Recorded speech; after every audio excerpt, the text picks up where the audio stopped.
Hey everybody, it's Neil. Check out what I have here. I have the PILOCEL and it is 9-volt batteries. So let's check these out here.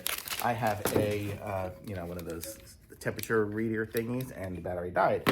So we're gonna give this a try and see if we can make a battery work. Okay, so here we go. It looks like this is what the battery looks like here. And see if I can figure out how to get this open.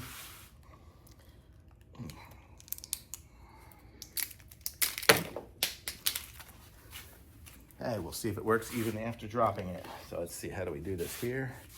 It looks like, I don't know which is the front and back. I guess it's gonna go this way. Yes, okay. So there we go. And now, look at that, it works. I'm 91 degrees right now. I must be warmer than that. I don't know if this thing's super accurate. Oh, 95. What if I do it in my ear? Right in there. 88. I don't know.